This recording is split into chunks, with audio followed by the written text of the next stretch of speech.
Hola, hola, buenos días, Cristi, Claudia, y buenos días a todos. Buenos días, Adrián. Buenos días, Claudia. Buenos días a todos. Buenos días. Bienvenidos a nuestro webinar Fundamentos Técnicos para la Producción de Quesos, promovido por Posteca Materias Primas, División de Alimentos. El día de hoy tenemos una invitada especial, Cristi Choc Hernández, profesora asociada de la Escuela de Ingeniería y Ciencias de Tecnológico de Monterrey. Cristi es ingeniero en Industrias Alimentaria, tiene una maestría en Biotecnología y doctorado en Biotecnología por el TEC de Monterrey. También estaré participando José Adrián Cruz Gallegos, soy responsable divisional de mezcla en Posteca Materias Primas, responsable de desarrollo de negocios en sistemas de textura para la industria de alimentos. En nuestro webinar abarcaremos los siguientes temas. Tenemos una introducción donde hablaremos de la producción de leche y quesos en México, materias primas y composición, tipos de quesos y tecnología para su elaboración, factores que influyen en la elaboración y calidad de quesos, texturas y pruebas de calidad, conclusiones y al final abriremos al público dudas y preguntas. Antes de iniciar, me gustaría hablar rápidamente de Posteca. Posteca somos un grupo mexicano con alcance internacional especializado en la comercialización y distribución responsable de insumos de ingredientes industriales. Contamos con 9,800 productos, tenemos 24,000 clientes al año y entregamos 352,000 toneladas de materias primas al año. Contamos con 28 laboratorios a nivel nacional. Nuestro alcance geográfico, contamos con 49 sucursales, tenemos una en Estados Unidos, 33 en México, una en Guatemala, una en Salvador, una en Costa Rica, 2 en Colombia, una en Perú, 2 en Chile, una en Argentina y 6 en Brasil. Los principales segmentos que atendemos es la industria de alimentos, petróleo y gas, tratamiento de agua, transporte, minería y construcción. También atendemos la industria de productos y limpieza, cuidado personal, pinturas, recubrimientos, manufactura general, imprenta y editoriales. Contamos con un laboratorio de alimentos donde ofrecemos soporte técnico en el desarrollo de nuevos productos para nuestros clientes. También hacemos el acompañamiento técnico en escalamientos industriales, entrenamos a nuestros clientes y vendedores para difundir el conocimiento técnico de nuestros productos. Aquí también es donde hemos desarrollado nuestros sistemas de estabilización para resolver problemas técnicos, sobre todo en la producción de quesos. A continuación, cedo la palabra a Cristi para iniciar nuestro webinar.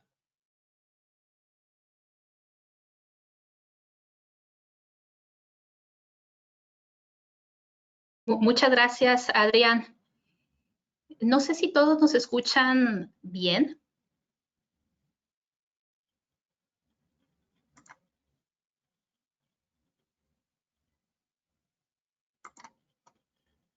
Ok, Adrián, ¿me escuchas tú bien?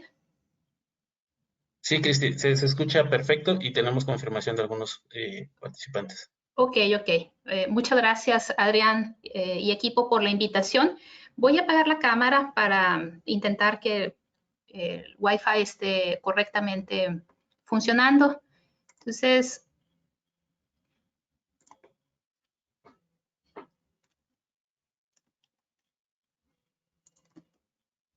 ven mi pantalla correctamente, ¿verdad? Bueno, pues muy buenos días a todos. Gracias al equipo organizador de Posteca por la invitación.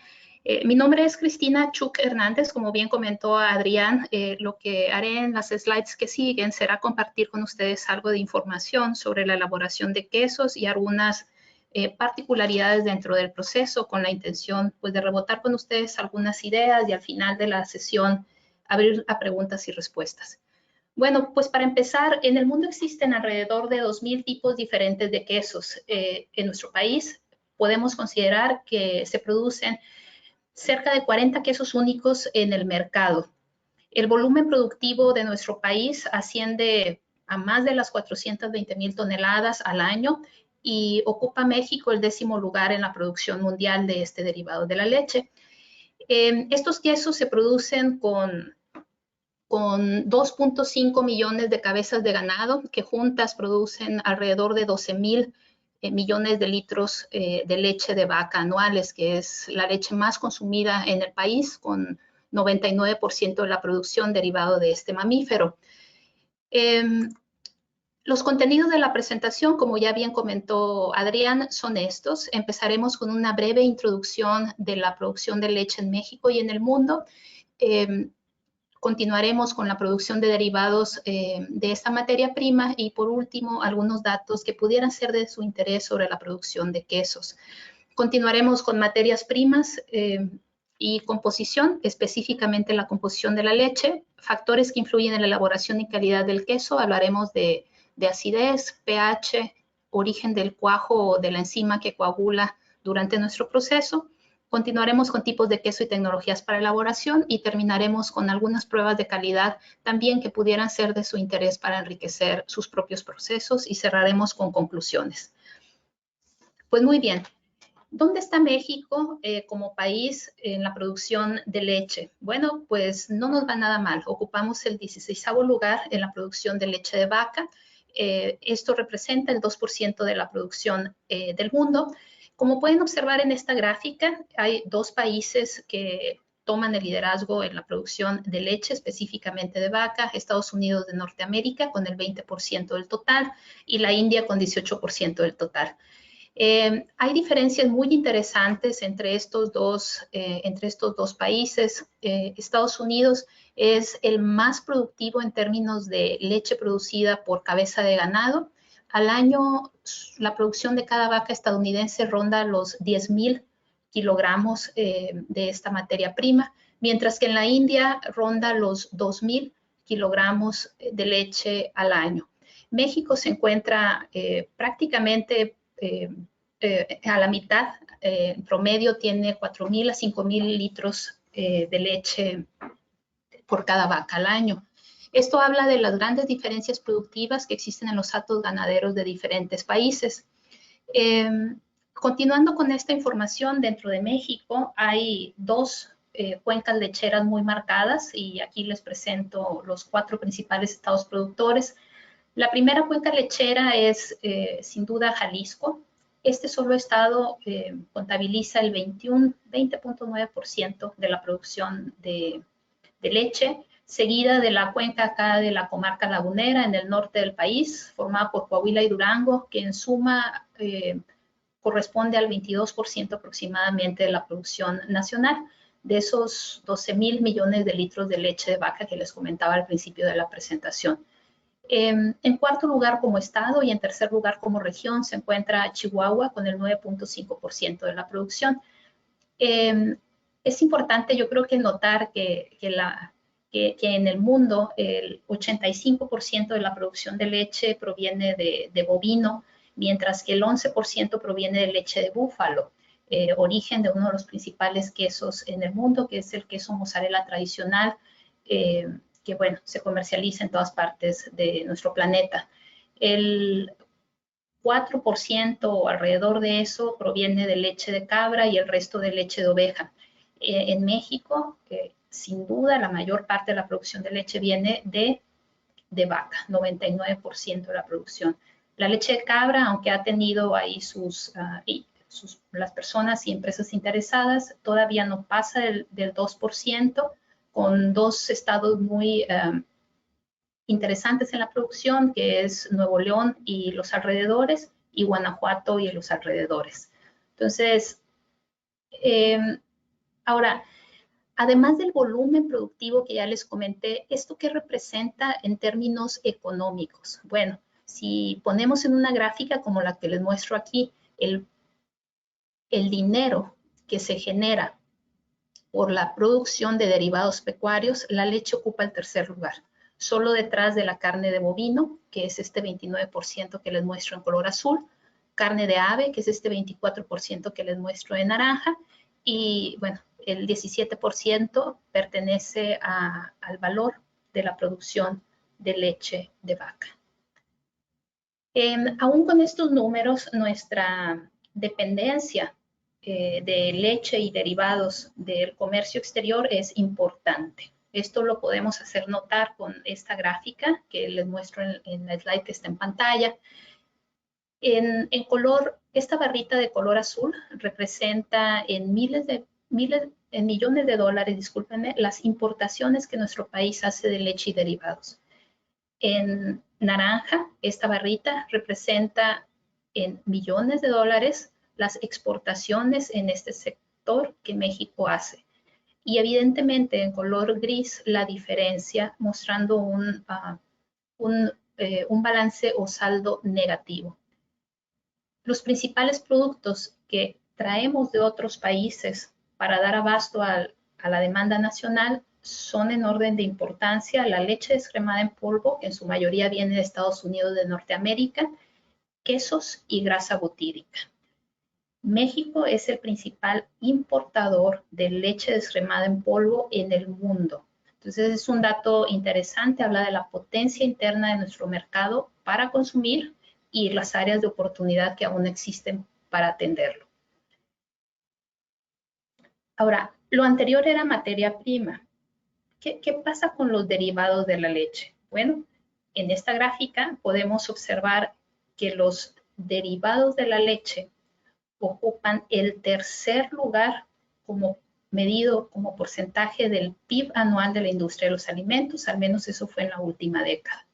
En primer lugar están los productos de panadería y tortilla con 31%, la matanza y preparado de carnes, y este 14% que les muestro aquí es el PIB asociado a otras industrias alimentarias. Lácteos es este 10%.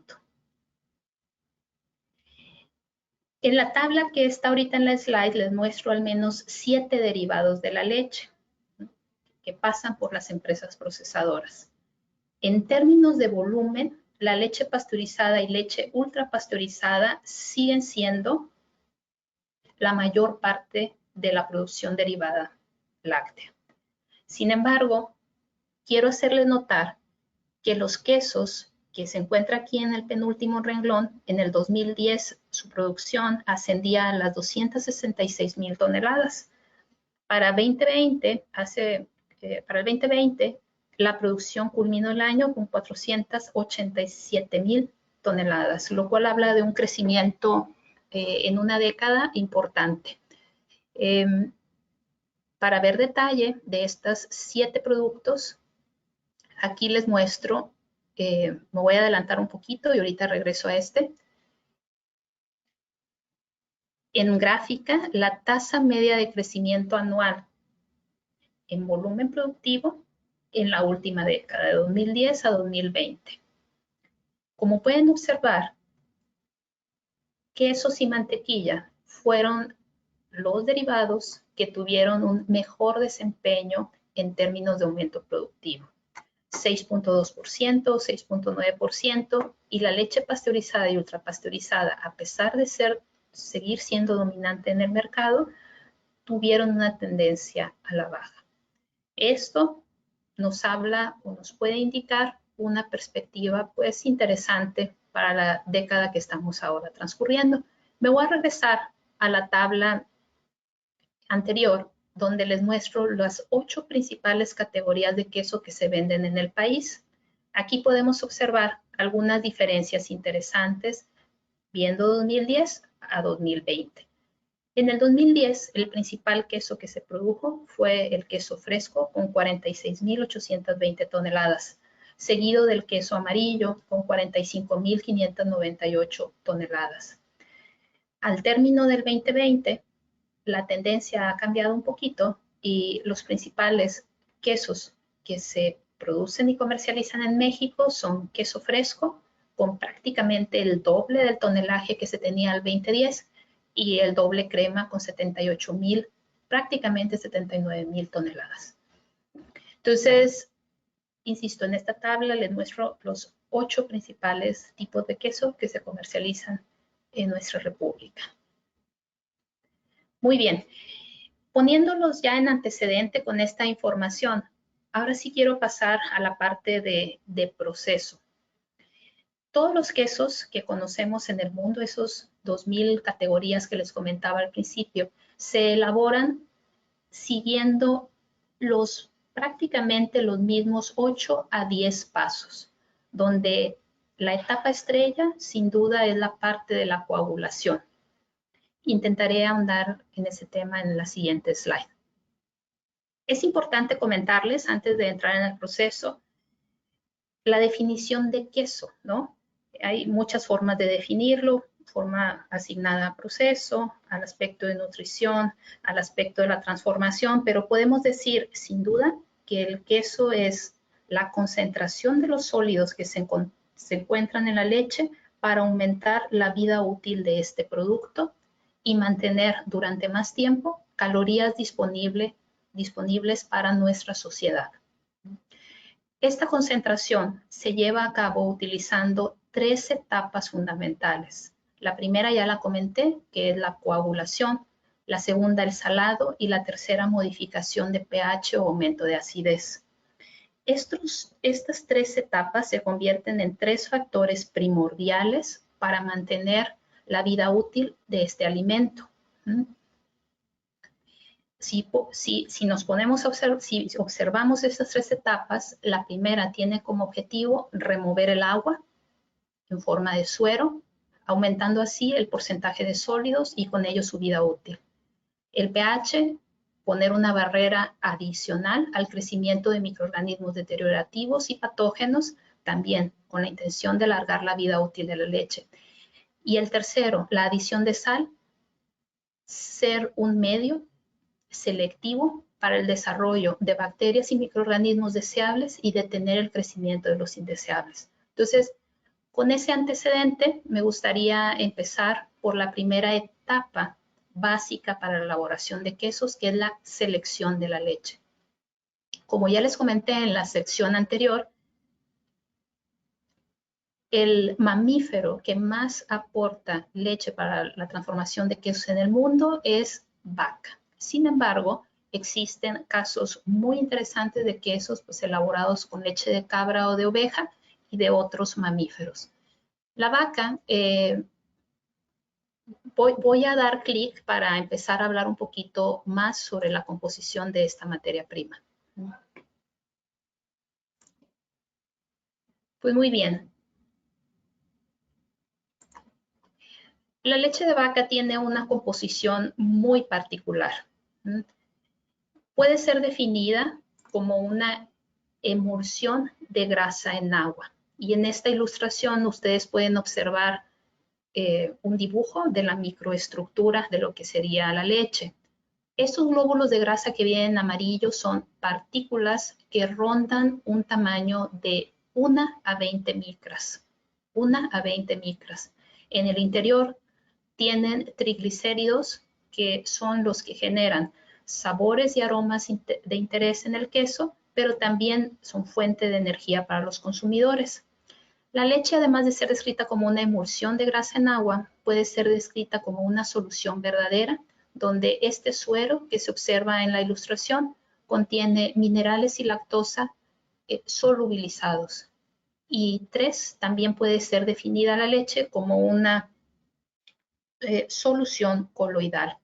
Si hiciéramos zoom a esta micrografía o ilustración de micrografía, encontraríamos cápsulas llamadas micelas de caseína que rondan el tamaño de los nanómetros, es decir, una milésima parte de los glóbulos de grasa que podemos observar ahorita en la pantalla.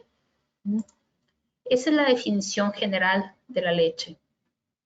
Ahora, ¿cuáles son los componentes más importantes dentro de la misma? Sin duda, proteínas, minerales, grasa y lactosa.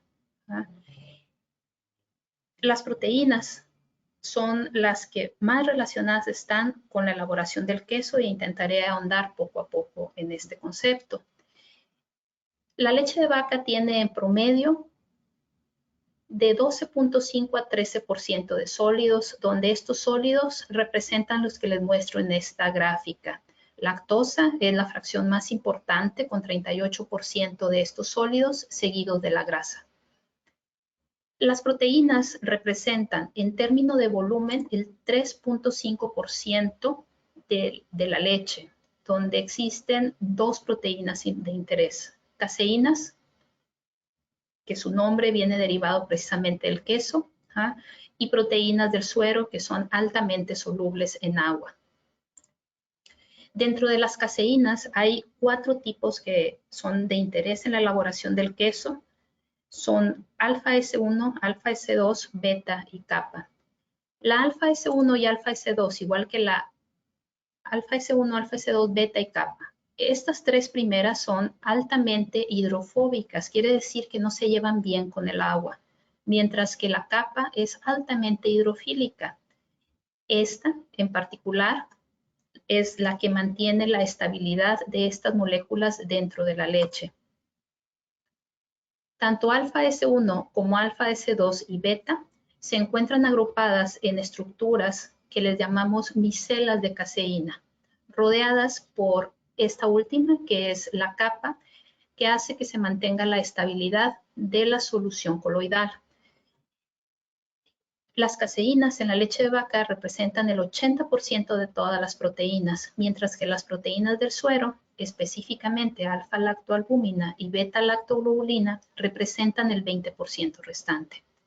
Las proteínas del suero son altamente valiosas desde el punto de vista de la nutrición y contienen aminoácidos interesantes como los aminoácidos ramificados o de cadena ramificada, entre las que destacan valina, leucina e isoleucina.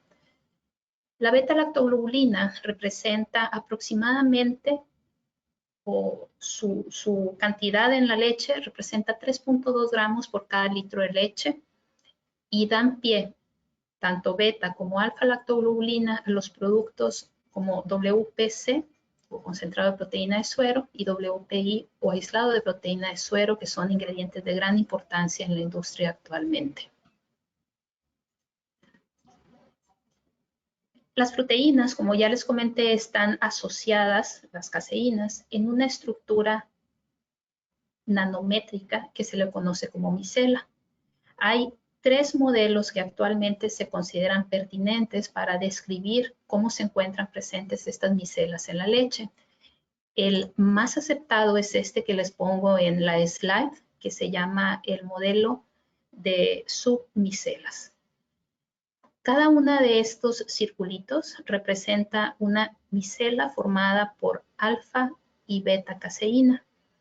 Estos pelitos que ustedes observan en el exterior es la capa caseína, que les comenté que es una proteína altamente afín al agua. Esta parte externa que estoy marcando es el suero. Entonces, la estabilidad de estas micelas está dada por la relación entre los aminoácidos de la capa caseína con el agua. Además, el modelo de submicelas incluye elementos fundamentales en la estructura, pero también en la elaboración del queso, que es el fosfato de calcio coloidal. Este fosfato de calcio mantiene unida circulito, cada uno de estos circulitos o micelas, formando pues esta estructura que es la manera en cómo encontramos las caseínas en la leche de vaca de manera natural. Además de la estabilidad que dan los aminoácidos por ser muy afines al agua, esta parte exterior tiene cargas eléctricas negativas y esto va a ser importante en la parte de la coagulación con la que voy a continuar la presentación. Entonces, de los 3 modelos de micelas o de estructuras de micelas de caseína, este modelo de submicelas es el más aceptado mundialmente. Ahora, la parte de grasa como tal representa alrededor del 4% del peso de la leche. La grasa de la leche se encuentra en forma de glóbulos y estos glóbulos a su vez son estabilizados por esta tricapa que les muestro en este diagrama. Esta tricapa está formado por fosfolípidos, en otras palabras, moléculas que tienen afinidad por el agua, pero también afinidad por las moléculas que no se llevan bien con el agua. Entonces, esta tricapa es, como ya les comenté, rica en fosfolípidos, que son moléculas que tienen propiedades emulsificantes de interés para la industria de los alimentos, y hay algunos derivados que se obtienen sobre todo en la elaboración de mantequilla para la aplicación en fórmulas alimenticias. El 95% o más de la grasa de la leche de vaca se encuentra en forma de triglicéridos. Los triglicéridos son moléculas, que aquí los intento representar, formada por glicerol, 3 carbonos con 3 OHs y 3 ácidos grasos. En la leche de vaca, el 65% de los ácidos grasos son ácidos grasos saturados, y el más representativo de estos ácidos grasos saturados es el ácido palmítico, 16 carbonos saturados. Alrededor del 25 a 30% de los ácidos grasos restantes son insaturados, y el más representativo de la leche de vaca es el ácido oleico, 18 carbonos, una insaturación, y el resto son poliinsaturados. Estos ácidos grasos, además de ser importantes desde el punto de vista de nutrición, son importantes en la elaboración del queso, porque al ser liberados por la acción de enzimas, generan sabores y aromas particulares de cada uno de los quesos que se elaboran. La fracción sólida más abundante en la leche es esta, la lactosa, también llamado azúcar de la leche, que es un disacárido formado por glucosa y galactosa. Este último monosacárido, galactosa, tiene una acción muy importante en la salud neuronal de los consumidores. La lactosa, en últimos años, pues evidentemente que ha sido objeto de nuevos desarrollos, ya que la mayoría de la población en México y en Asia, en América Latina y en Asia, somos intolerantes a la lactosa.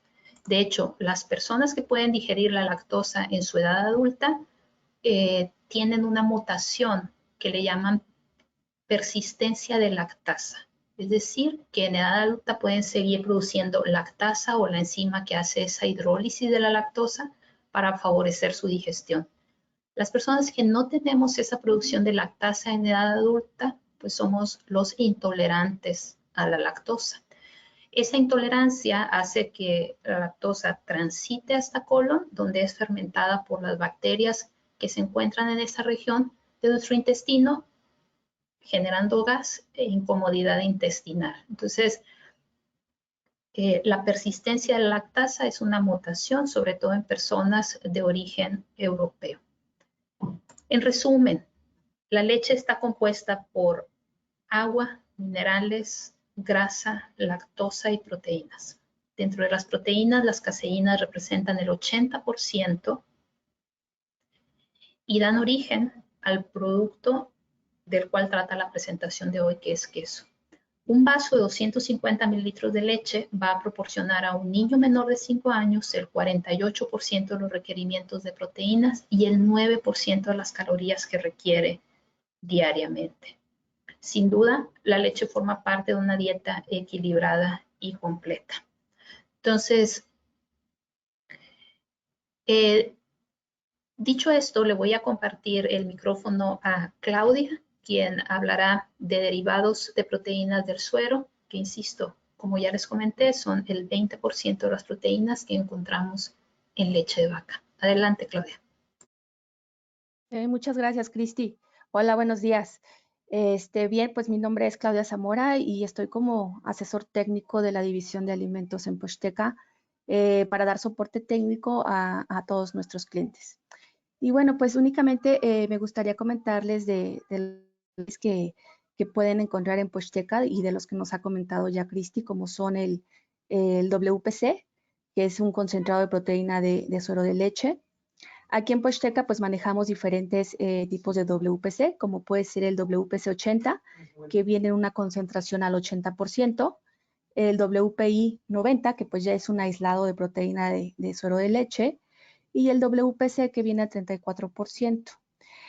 Como ya nos comentó Cristi, pues estas son proteínas de alta calidad nutritiva que dan cierta funcionalidad a algunas aplicaciones, ¿no? Como puede ser principalmente esa cremosidad y consistencia en el producto. Hay algunos otros beneficios que nos da, como dar cierto volumen en algunas aplicaciones más en específico. Aquí viene una tablita con las claves de cada uno de los materiales que ya les mencionaba y que pueden encontrarlos en Poshteca. Actualmente distribuimos los materiales de Glanbia, que bueno, pues es un líder mundial en la parte de nutrición. La siguiente, por favor, Cristi. Aquí, bueno, pues vienen algunas aplicaciones en donde podemos utilizar el WPC, como puede ser en la parte de lados para mejorar el overroom o el volumen. También se puede utilizar en algunas otras aplicaciones de nutrición humana y animal, como puede ser en suplementos, en productos cárnicos y en algunas fórmulas lácteas. La siguiente, Cristi. Continúa. Muy bien. Gracias. Muchas gracias, Claudia. Voy a regresar a la slide donde me quedé. Empezamos la explicación de los procesos básicos para elaborar quesos con la selección de la leche. Ya les compartí algunas generalidades sobre la composición de esta materia prima y ojo que los sólidos que les describí van a tener todo que ver en las siguientes etapas. Continúo con el segundo paso en la elaboración de los quesos. Este segundo paso también le llaman preparación de la materia prima. No todos los quesos llevan esta etapa, pero los que sí llevan este uso de ácido o desarrollo de ácido importa muchísimo en la calidad del producto final e intentaré explicarlo con detalle.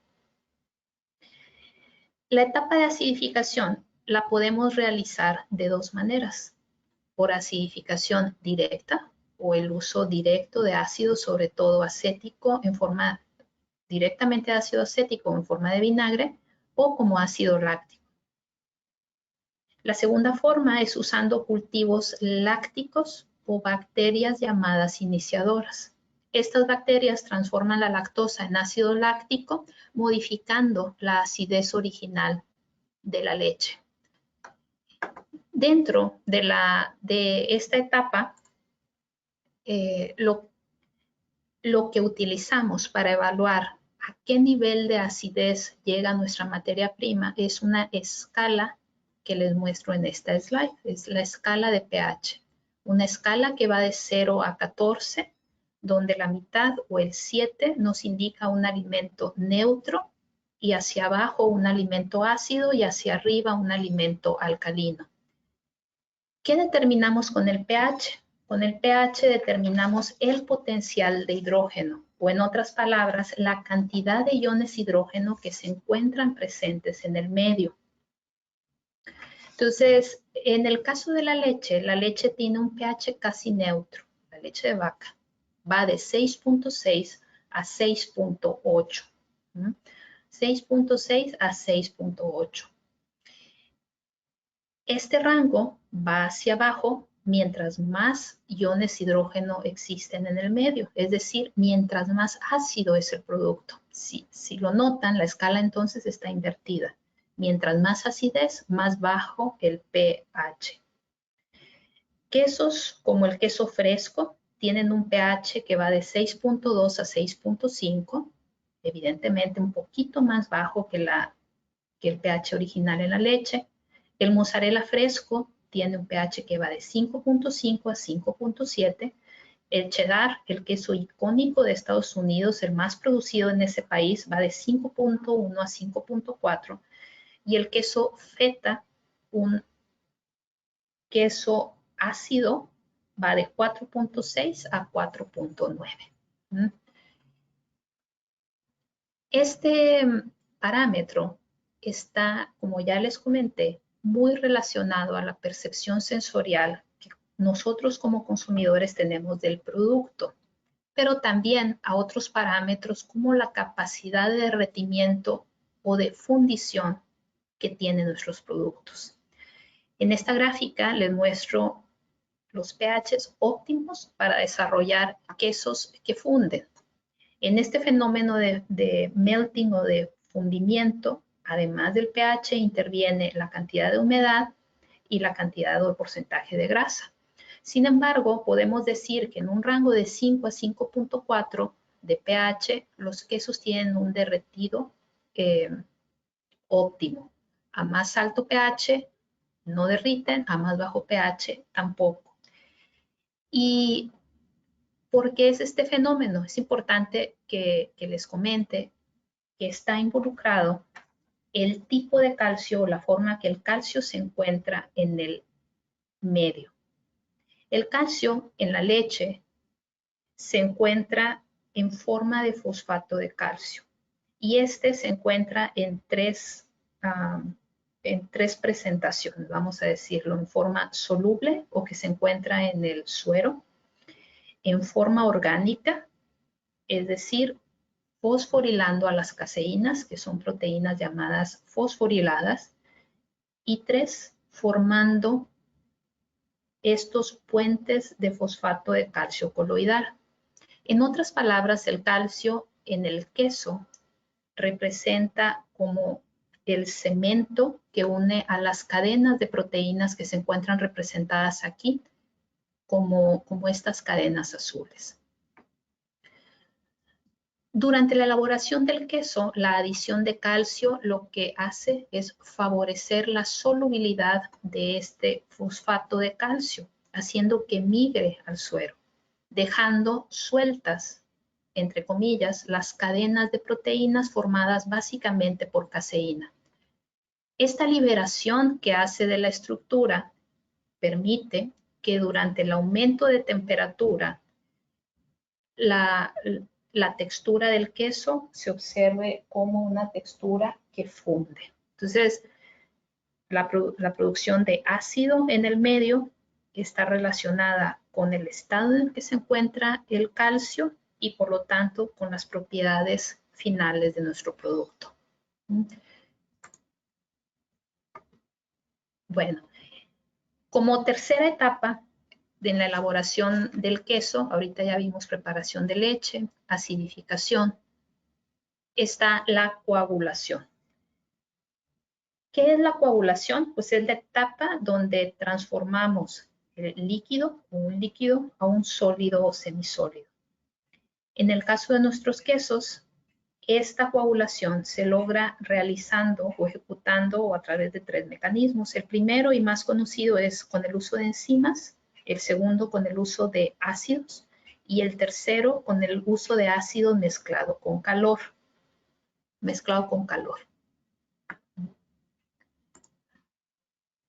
Adriana, ¿hay alguna pregunta o nos esperamos hasta el final? O por el momento no tenemos preguntas. No sé si alguien quiere hacer alguna pregunta. Lo pueda colocar en el chat, por favor. Ok, es que vi como me salió algo como de una mano levantada, pero continúo. Les decía, la coagulación se puede lograr con el uso de enzimas, con el uso de ácidos o con el uso de ácido y calor. ¿Qué es la coagulación? Les voy a explicar o intentar explicar la coagulación con el uso de enzimas. Para eso era importante que vieran primero la composición de la leche. La enzima que se utiliza para coagular, pues se conoce mundialmente como cuajo o rennet en inglés.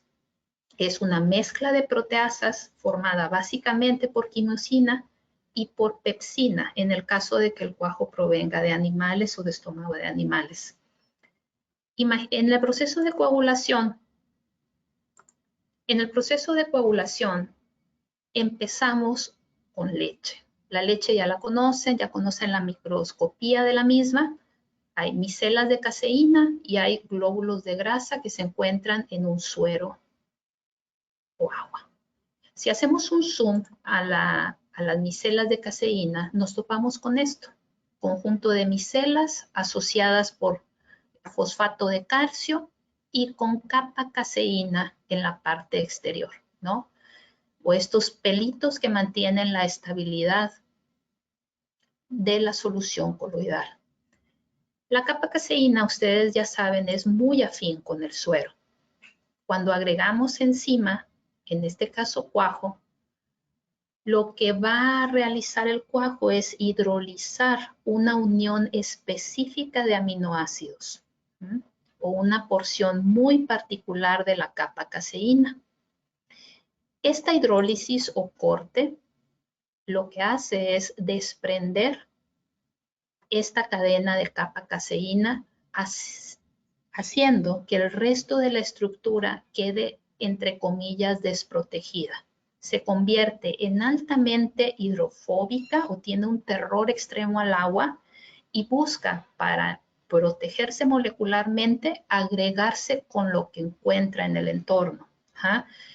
Esa agregación tarda unos minutos, pero lo que va a pasar es lo que ustedes ven en la ilustración. Se va formando un coágulo que durante el proceso del queso continuamos rompiéndolo, aumentando la temperatura y, en resumen, desuerando, para al final del proceso quedarnos con una cuajada semideshidratada que podemos prensar, madurar y someter a otros procesos de transformación.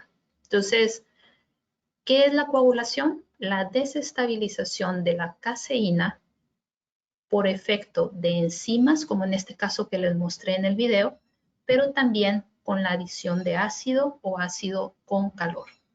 Entonces, la desestabilización enzimática se realiza porque una enzima, en este caso renina, hidroliza o rompe la capa caseína o los pelitos que inicialmente mantienen a las micelas estables. Ahora, esta enzima que en el video anterior se mostraba como un Pac-Man o como algo que rompe, como unas tijeritas, también se lo pueden imaginar, tiene diferentes orígenes. La primera y la más tradicional que ha usado la humanidad desde el descubrimiento del queso hace 9.000 años o 7.000 años antes de Cristo es esta. La primera es cuajo que obtenemos del estómago de las vacas y toritos bebés, ¿no? Del cuarto estómago de las terneras. El cuajo en los mamíferos lo que hace es coagular la leche que consumimos para darnos un poco más de tiempo para digerir los nutrientes. Entonces, lo que hace la enzima es ganarnos tiempo y que la leche no entre y salga rapidísimo, que no tengamos el tiempo para digerir, sobre todo aminoácidos de gran calidad. Entonces, hace 9.000 años dicen que el queso se descubrió precisamente porque un pastor vació leche en un estómago de animal usado como bolsa para transportar líquidos. Cuando quiso utilizar esa leche, observó que estaba coagulada. Repitiendo ese experimento, vamos a llamarlo, encontró que consistentemente se cuajaba la leche. Entonces, infirieron que en el estómago de ese animal, que lo más probable es que haya sido una cabra, existía algo que hacía que la leche se transformara. A partir de ahí se empezaron a utilizar o se empezó a utilizar cuajo que tenía su origen en este material natural. La renina de ternero realmente es una mezcla de enzimas. Las dos enzimas más importantes es quimosina y pepsina. La mayor parte de las enzimas presentes ahí es quimosina, la que hace este corte que ya les comentaba. Y bueno, realmente no fue sino hasta el siglo pasado cuando empezaron a surgir algunas alternativas. Como se imaginarán, empezaron a surgir algunas inquietudes por el uso de materiales animales para la elaboración de algunos tipos de queso. Y bueno, ya se sabía también que algunos vegetales como el cardo, esta quinta línea que les comento aquí, también coagulaba la leche. Sin embargo, las leches que coagulan este cuajo vegetal que viene de cardo deben tener una alta cantidad de sólidos. Entonces, este cuajo normalmente se utiliza con leches como la leche de oveja, ¿no? Algunos quesos muy tradicionales de Portugal y España se elaboran utilizando este material vegetal. Además, también se había observado que algunos hongos, como el Rhizomucor mihei, producía una sustancia que también tenía este efecto de coagular. Ahí, componente importante son diferentes proteasas, es una mezcla. Tiene la ventaja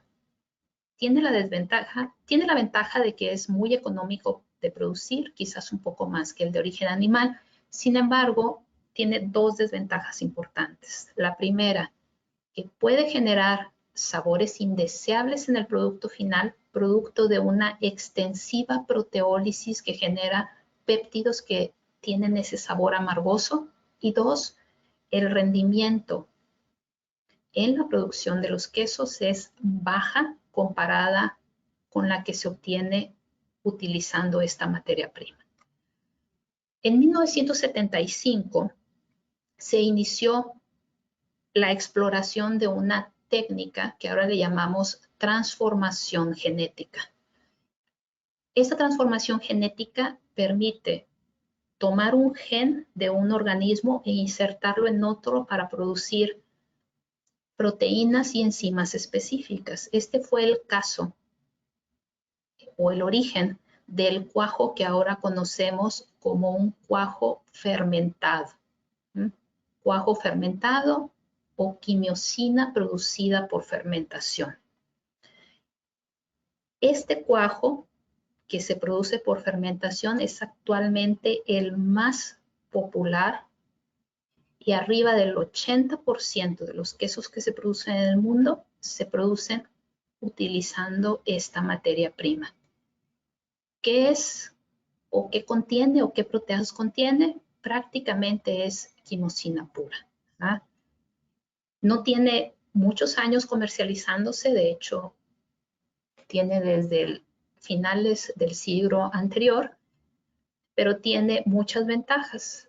Uno, que es, entre comillas, económico de producir, y dos, que tiene una potencia o una fuerza alta comparado con el resto de las alternativas. Entonces, esto que les comparto aquí es la sección de la coagulación o la tercera etapa en la producción de los quesos. Me voy a regresar a nuestro diagrama de preparación. Al momento hemos revisado por qué importa la leche, qué es de interés en esta etapa de acidificación y cómo se ejecuta la coagulación enzimática. Hay otras coagulaciones, aquí les mostré la enzimática. Cuarto paso para la elaboración de los quesos. Si recuerdan, nuestro objetivo para en la elaboración de un queso es deshidratar. El primer paso de la deshidratación se da en el cortado o corte. ¿Qué es lo que se hace aquí? Aumentar la superficie de la cuajada con relación a su volumen, favoreciendo la deshidratación. Este corte se realiza en cubos relativamente grandes, en quesos frescos, y en cubos muy pequeños, en quesos que se quieren deshidratar en extremo, como es el caso del queso parmesano. Después del cortado, sigue la segunda etapa en la deshidratación controlada, que es la cocción o cocimiento. En esta etapa se aplica temperatura moderada de 32 a 49 grados centígrados de acuerdo al tipo de queso. Y bueno, como ya les comenté, la intención de este paso 5 es remover de forma controlada agua en forma de suero. Sexta etapa es el drenado, que puede ser total o parcial de acuerdo al tipo de queso. Continúa con el objetivo de deshidratar. ¿Ah? Y de aquí es donde se obtiene la mayor parte del suero, que después se transforma en procesos posteriores en los ingredientes que nos comentaba Claudia hace un momento, como WPI o WPC, que varían entre sí por su contenido de proteína de suero. Séptimo paso es el salado. La cantidad y contenido de sal varía de acuerdo al tipo de queso, pero hay tres formas en que podemos agregar este ingrediente. Uno, directo a la cuajada, como en el caso de muchos quesos frescos. 2 en salmuera, como el caso de algunos procesos donde elaboran queso mozzarella, o 3 frotado en superficie, como algunos quesos tipo quesos azules o Roquefort. La intención de agregar sal es aumentar la presión osmótica. De hecho, bueno, les voy a contar con un poco más de detalle. Hay 2 fenómenos asociados con la adición de sal. El primero, deshidratación por ósmosis, y el segundo, difusión. En el primero, esta deshidratación es el fenómeno que les muestro en la parte superior del diagrama, donde por acción de sal en el exterior, sale agua del producto para intentar equilibrar la concentración de solutos en la parte externa y en la parte interna. Esta deshidratación favorece lo que ya empezamos desde el corte, que es la remoción de agua, favoreciendo la conservación del producto final. El segundo fenómeno asociado con la incorporación de sal es la difusión. Aquí, de manera lenta, depende del tipo de textura del producto, va a entrar sal, lo que favorece las propiedades sensoriales finales del alimento. Entonces, este es el séptimo paso en la producción de los quesos.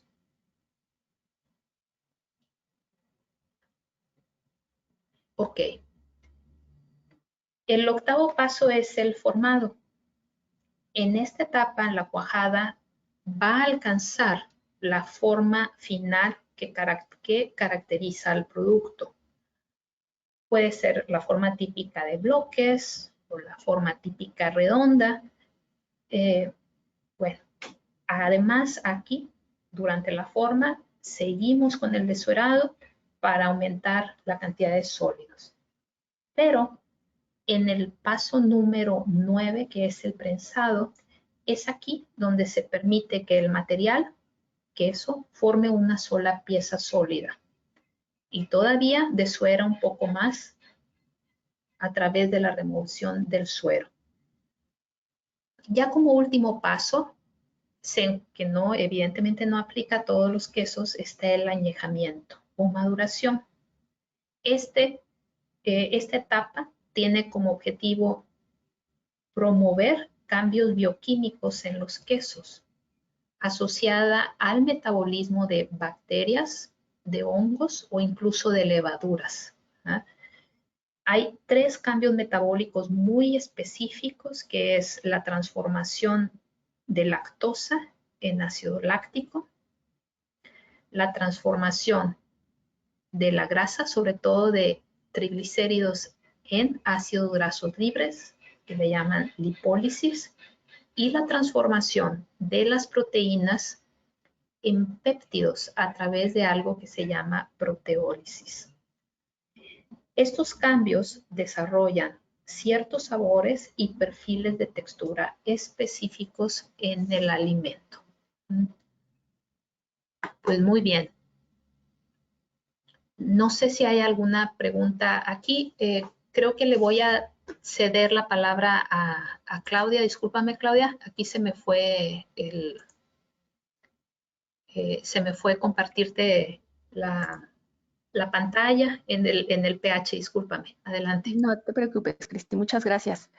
Pues finalmente nada más me gustaría comentarles de los aditivos que tenemos para elaborar el queso, de acuerdo a las diferentes etapas que nos ha comentado Cristi. Dentro de ellos, pues tenemos los acidulantes, ¿no? Tenemos ácido cítrico, láctico y acético, que se utilizan justamente para regular el pH, ya sea de la leche, de acuerdo al tipo de queso que se quiere elaborar. También tenemos bicarbonato de sodio, que sirve como regulador de pH, el fosfato disódico, de igual manera, al igual que el citrato de sodio. El cloruro de calcio, pues nos sirve para mejorar la firmeza de la cuajada. Y bueno, pues todos estos materiales los pueden encontrar en Poshteqa. Aquí en la tabla viene el origen de cada uno de ellos, al igual que el fabricante y la presentación. Muchas gracias, Cristi. Muchas gracias, Claudia. Voy a regresar a nuestro diagrama En resumen, estos 10 pasos son los que forman la transformación de la leche en lo que conocemos como quesos.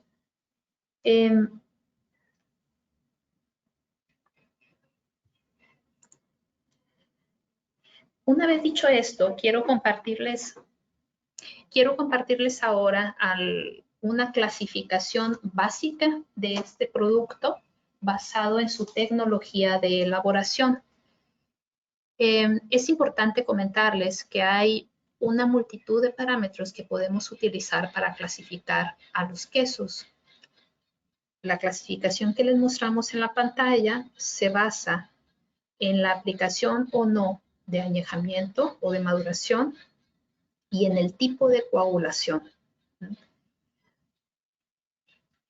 Los podemos dividir bajo estos parámetros a todos los productos que existen en el mundo llamados quesos como quesos sin madurar y quesos maduros. Los quesos evidentemente sin madurar no llevan ese 10º paso donde ocurren los cambios bioquímicos que les comentaba.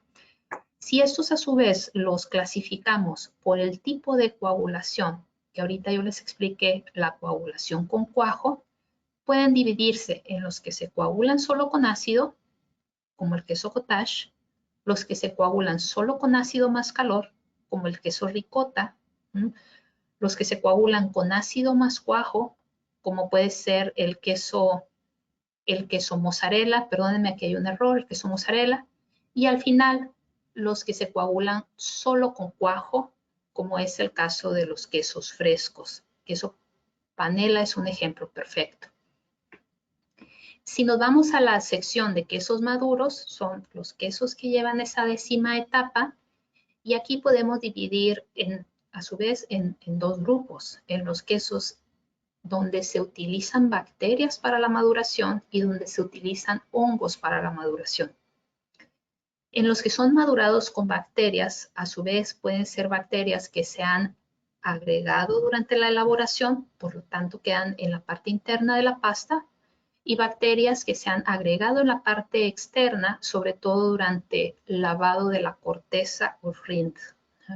O los madurados con moho, que pueden ser también internos, los que se agregan durante la preparación, o externos, los que se desarrollan durante la maduración. Ejemplo típico de queso madurado con bacterias interno es el cheddar. Ejemplo típico del queso madurado con bacterias en la parte externa está el Limburger.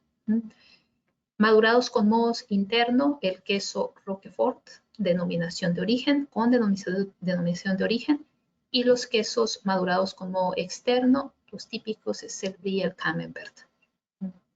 Entonces, esta clasificación es solamente una forma fácil de poder explicar los procesos en este caso, pero también los podemos clasificar con respecto a su contenido de agua, con respecto a su contenido de grasa, con respecto a su origen, es decir, a la leche de qué especie proviene, entre otros parámetros. Ya por último, quiero compartir con ustedes algunas pruebas de calidad que se pueden ejecutar en los quesos y que nos van a dar información interesante sobre nuestro proceso. Y voy a empezar con la parte de grasa, proteína y extracto seco. El queso en su mayoría es proteína, grasa y minerales. Proteína, grasa y minerales. Entonces, su composición la podemos determinar, su composición grasa, utilizando una extracción continua con solventes como éter de petróleo o hexano. La cantidad de grasa que tiene el queso, entonces, lo podemos determinar por diferencia de peso, es decir, lo que obtenemos durante la extracción se pesa y se expresa como un porcentaje de la muestra inicial, en este caso queso.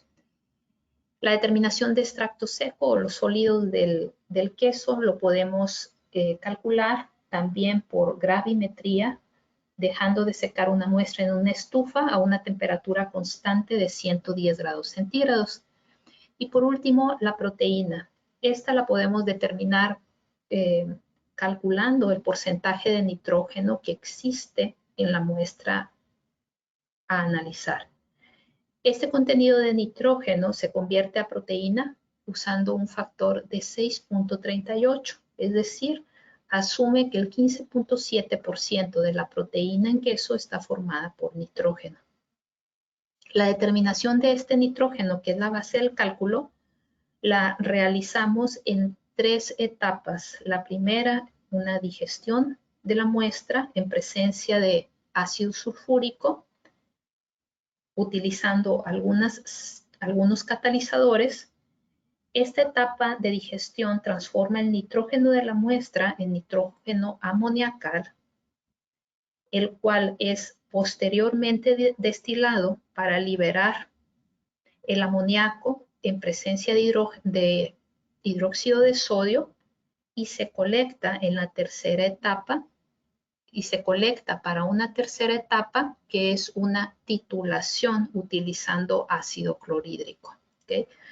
Esta determinación de nitrógeno es la que utilizamos para, después de ser afectado con el valor de 6.38, expresarlo como un porcentaje de proteína cruda. Otra determinación de calidad que pudiera ser de su interés, hay muchos métodos, este es solo uno, es para determinar la adulteración de grasa, de productos lácteos o de queso con grasa vegetal. Esta determinación se hace utilizando cromatografía de gases. Y en esta cromatografía de gases lo que se identifica es la presencia de un esterol asociado a grasas vegetales que es beta-citosterol. El tratamiento de la muestra consiste en disolver en formamida para extraer los esteroles utilizando penteno y se separa con esta técnica que hace uso de la volatilización de la muestra al entrar al equipo y el arrastre de la misma utilizando un gas. Este arrastre lo hace a través de una columna cuyo material interno tiene más o menos afinidad a las moléculas que nos interesa detectar y las deja salir de manera ordenada a un detector.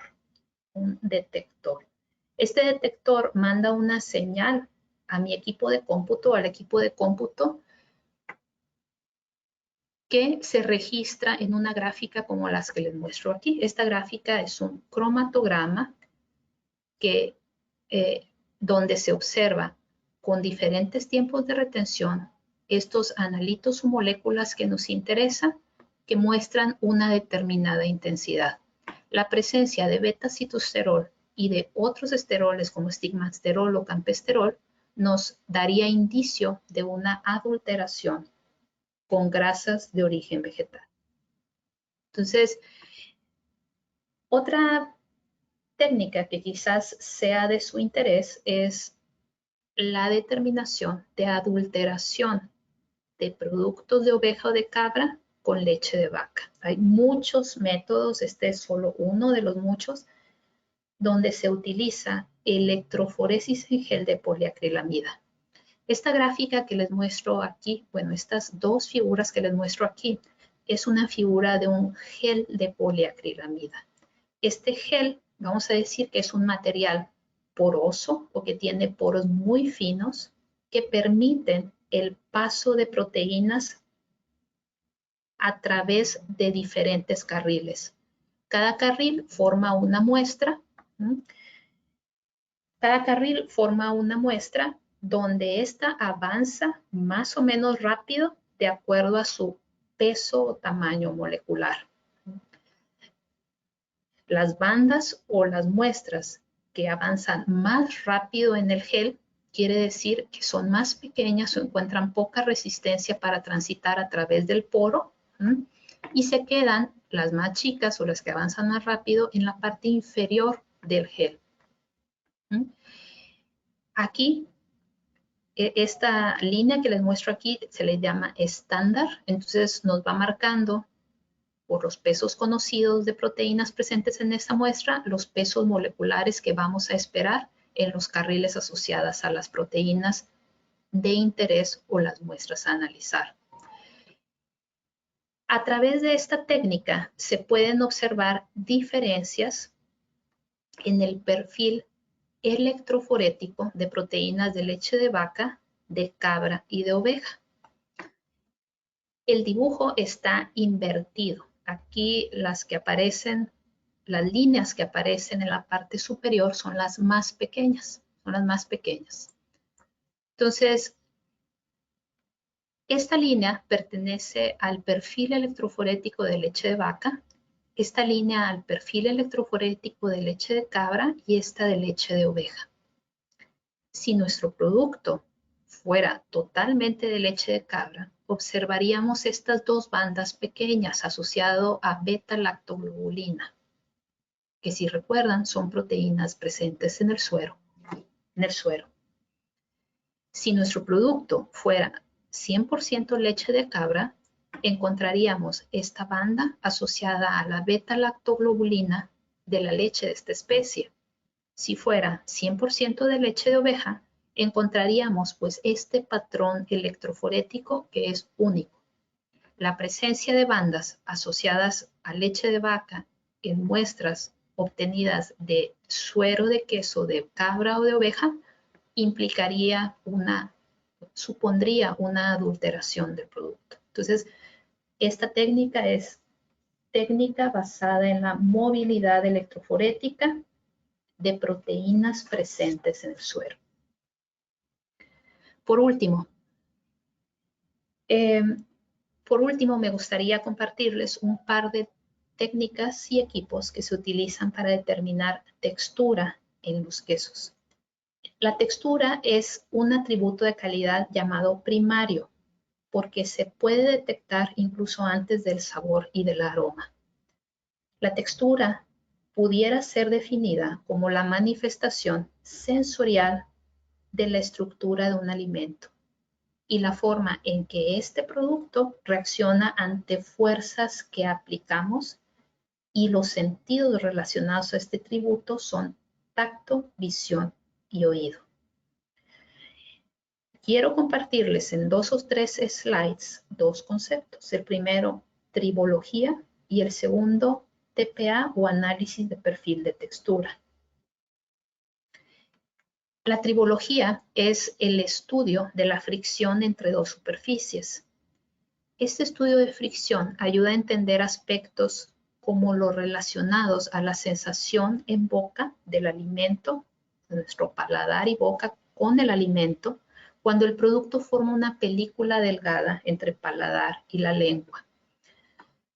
El estudio de los coeficientes de fricción se basa generalmente en la adquisición o en el desarrollo de una gráfica como les muestro aquí. Esta gráfica le llaman gráfica de Strebeck, que puede describir el coeficiente de fricción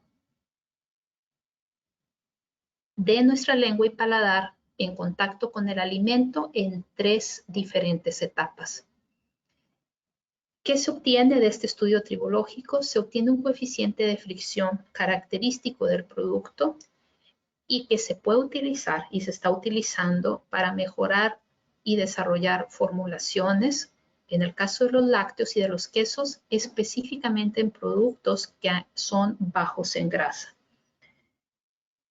El estudio tribológico tiene aún muchos retos que superar. Para empezar, el coeficiente de fricción es una propiedad de sistema más que solo de un material. Este depende de las superficies que son estudiadas, depende de las propiedades evidentemente del alimento, del instrumento trípode tribómetro que estamos utilizando, ya que la tribología se utiliza mayoritariamente en el desarrollo de partes mecánicas y lubricantes para partes mecánicas.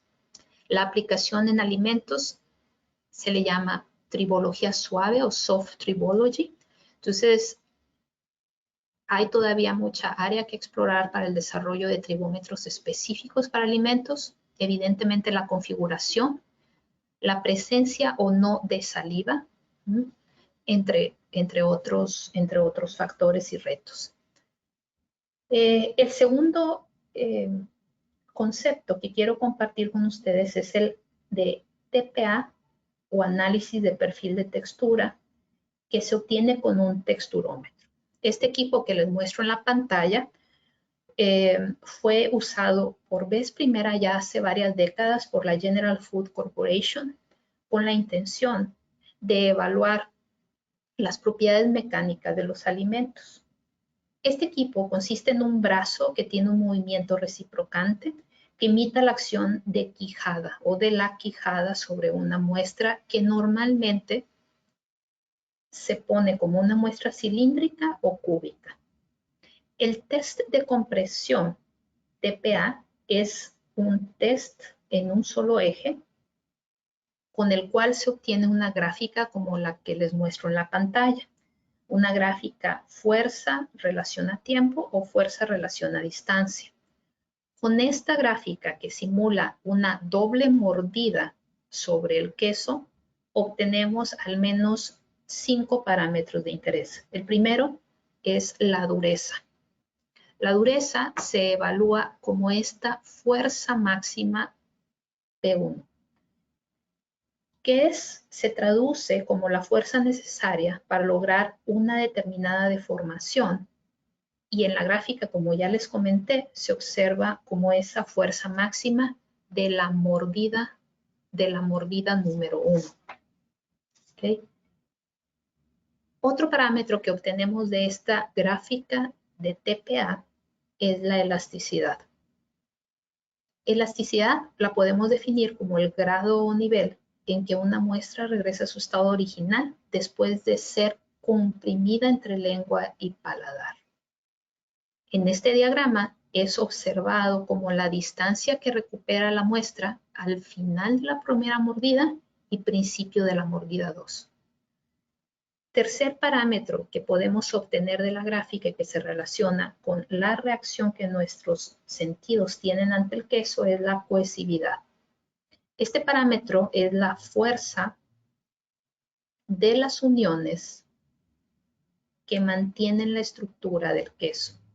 También puede ser descrita como el grado en el cual la muestra se deforma antes de romperse, y se calcula como una relación entre áreas, la relación entre el área positiva de mordida 1 y la relación entre área positiva de la mordida 2 asociada con el trabajo. Cuarto parámetro, ahorita ya les dije 3, les dije dureza, elasticidad y cohesividad. El cuarto es gomosidad. La gomosidad puede ser definida como la energía que necesitamos para transformar un alimento semisólido en un estado o a un estado que ya sea listo para ser consumido. Este se calcula multiplicando dureza o parámetro 1 por cohesividad o parámetro 3 que les acabo de comentar. El quinto, los 4 anteriores son los típicamente reportados en esta prueba. Sin embargo, un quinto que tiene mucha significancia en algunos quesos es la adhesividad. Esta puede ser definida como el trabajo que se necesita para sobreponer fuerzas que atraen dos materiales. ¿Ah? En este caso, dos fuerzas que atraen al alimento y al paladar, por ejemplo. Y se calcula como el área negativa de esta gráfica, esta A3. En resumen, en esta parte de análisis de calidad en quesos, revisamos 3 determinaciones para saber la composición de nuestro producto: extracto seco, grasa y proteína. Revisamos además un par de determinaciones para identificar adulteración, que no son las únicas, son una de muchas. Primera, para determinar por cromatografía de gases la presencia de grasa vegetal, sobre todo esteroles asociados a esta grasa vegetal. Y 2, la técnica de electroforesis para revisar la presencia de proteínas de suero ajenas a la especie de la cual se origina la leche que nosotros utilizamos. Y por último, pruebas de tribología y de textura, que nos indican, que nos hablan de las características del producto que nosotros podemos determinar en boca, una vez que damos una mordida y que empezamos el procesamiento del alimento, que en este caso es queso. Pues muy bien. Le paso ahora la palabra a Claudia, quien nos va a explicar algo sobre esta slide. Adelante, Claudia.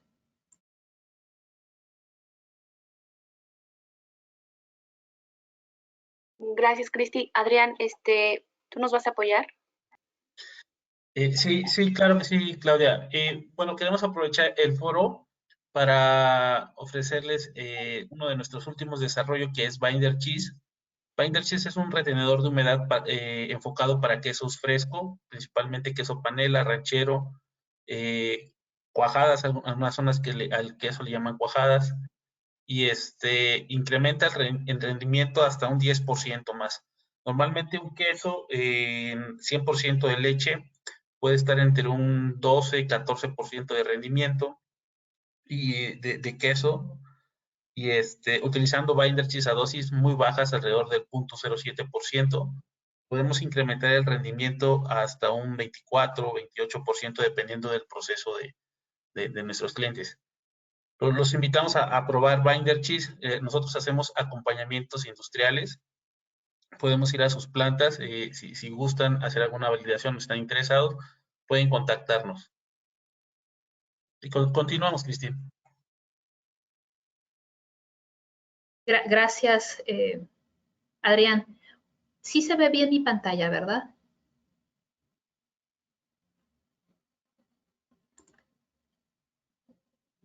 Adrián, ¿sí?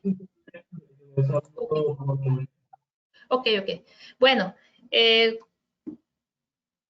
ya para terminar, quiero cerrar con unas conclusiones muy puntuales. Primero, todos los quesos que conocemos en el mundo se elaboran utilizando realmente de 8 a 10 pasos. Aquí les puse de 9 a 10. Cristi, creo que no está presentando tu pantalla.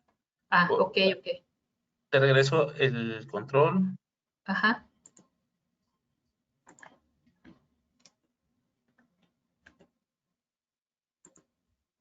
Ahí voy.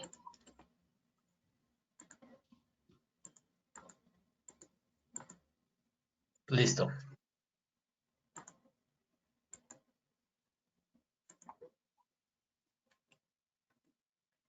¿Ven ahí? Listo, ya vemos conclusiones. Ok. Bueno, entonces los quesos se elaboran de 9 a 10 pasos. Realmente les decía de 8 a 10, ¿no? Entre los pasos más importantes se encuentran la etapa de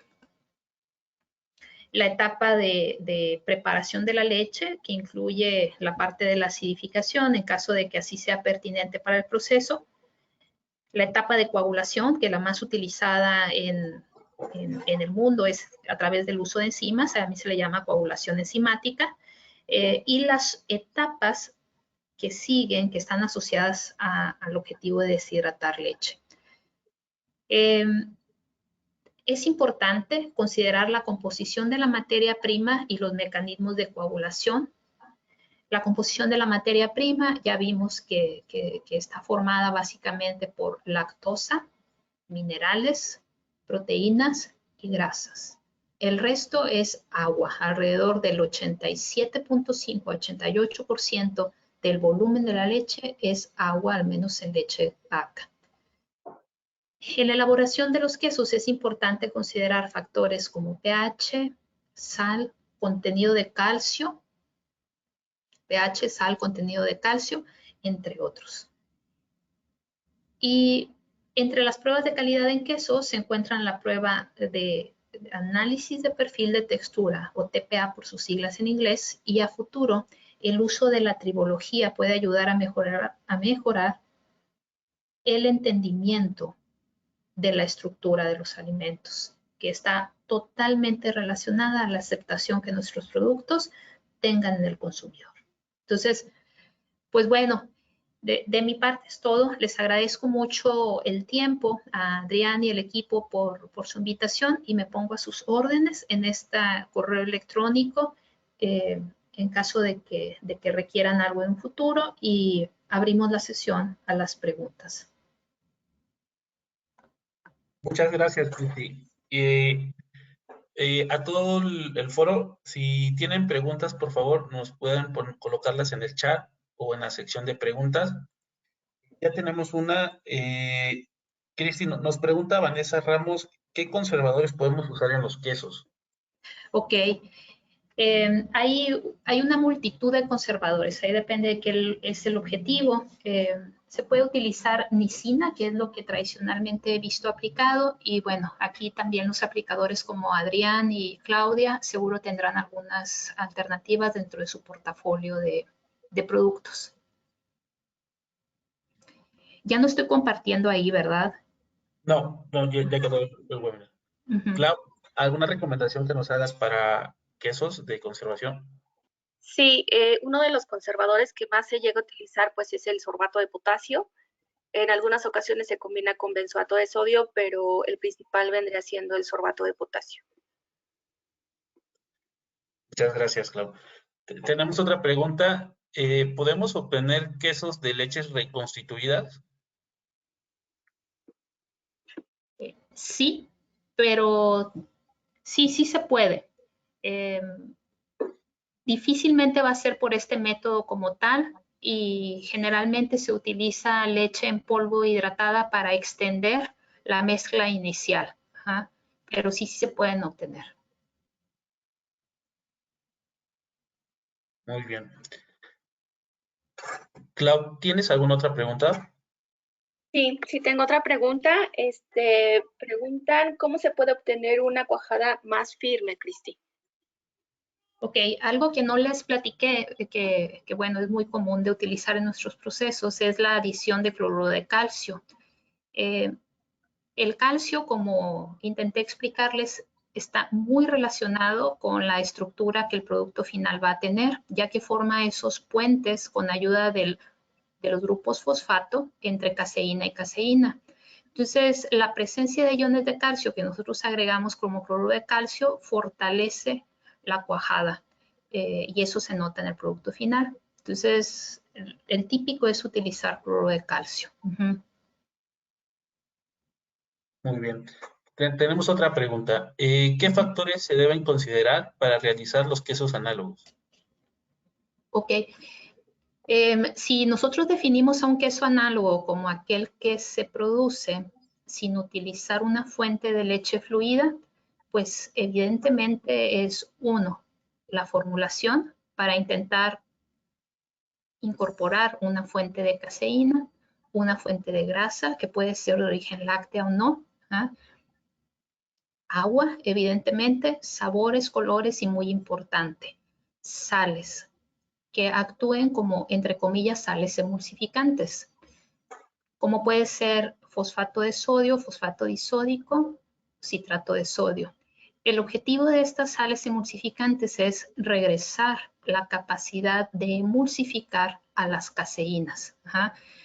Y bueno, no es sorpresa con lo que ya les comenté en las slides, esta capacidad de emulsificar la regresan adicionando esas cargas que favorecen el entrecruzamiento entre caseínas y por ello su funcionalidad reteniendo a la grasa que nosotros incorporamos, ya sea en forma de grasa butírica o de grasa vegetal, según sea el caso y el objetivo del desarrollo que ustedes estén haciendo. Entonces, esos son los factores que considero muy importantes a considerar en la elaboración de quesos análogos. Y sería todo. Correcto. Miren, tenemos otra pregunta, Clau. Nos preguntan por los porcentajes de los conservadores a utilizar en quesos. Sí, estos pueden ir de 0.5 a 1 gramo por cada litro de leche, en el caso, por ejemplo, del sorbato de potasio o del benzoato de sodio. Excelente. También hay otra pregunta de Alberto. Nos pregunta cuál es de las alternativas de cuajo es adecuada para quesos Oaxaca. Sobre todo le preocupa el derretido. Ajá. Bueno, el tradicionalmente usado en queso Oaxaca, evidentemente es una enzima, ¿no? La coagulación debe ser enzimática. En queso Oaxaca es muy importante la acidez a la cual se hace llegar la leche durante la preparación para poder realizar una coagulación, pero sobre todo un malaxado adecuado. Entonces, la acidez a la que ajustamos la leche, pues tiene como objetivo solubilizar ese calcio y favorecer el deslizamiento y elasticidad de las cadenas de caseína durante el malaxado. Ahí la selección de un cuajo enzimático específico dependerá de tu interés. Por ejemplo, hay consumidores que no quieren que los productos tengan cuajo de origen animal, pues por su preocupación hacia el trato que le damos a los animales, entonces puede funcionar un cuajo microbiano. Hay otras personas que no quieren consumir productos que tengan origen en organismos genéticamente modificados, como sería el cuajo obtenido por fermentación. Sin embargo, es importante que les aclare que el cuajo obtenido por fermentación no está obligado por legislación, al menos en Estados Unidos, de ser declarado como producto de una fermentación o de un organismo genéticamente modificado. Los cuajos de origen de fermentación generalmente se obtienen del crecimiento o fermentación de dos microorganismos, uno que es un hongo, que se llama Aspergillus niger, y otro que es considerado una levadura, es Cleomyces lactis. También se puede producir en una bacteria que es Escherichia coli, pero bueno, esa tiene pues más resistencia a ser utilizada porque esta bacteria por algunas personas no es considerada GRAS, ¿verdad? Entonces, bueno, pues eso es lo que yo te podría decir de cuál es recomendada y depende de consumidores y del objetivo de tu empresa. Perfecto. Tenemos otra pregunta. ¿Cuál es la cantidad máxima recomendada de calcio o cloruro de calcio? Híjole, si no me acuerdo mal, es bien poquito, son 5 gramos por cada 100 litros de leche o algo así. Es una nada. Perfecto. Clau, ¿tienes alguna otra pregunta?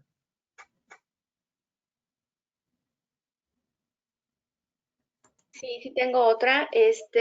Cristi, nos preguntan que cuáles son los principales parámetros de calidad de un queso fresco.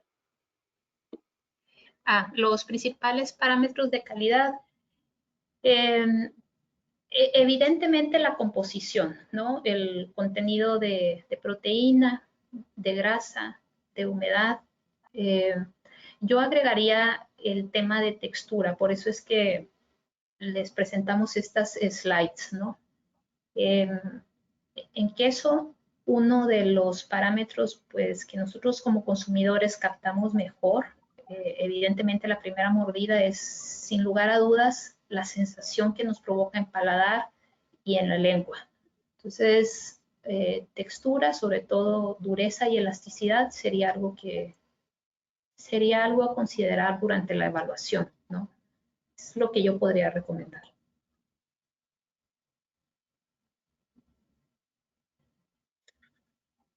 Muy bien. Clau, ¿tendrás más preguntas? No, serían todas. Ok, mira, tenemos una última. Nos preguntan, ¿alguna materia prima para incrementar el rendimiento de quesos? Bueno, esas se las contesto. El material que les recomendamos es el binder cheese, que es un retenedor de humedad que nos puede dar un aporte hasta del 10% más de retención y total, ¿no? De la leche a queso. Es un sistema de hidrocoloides. Las dosis utilizadas son muy bajas, alrededor de 0.07% o 75 gramos por 100 litros de leche.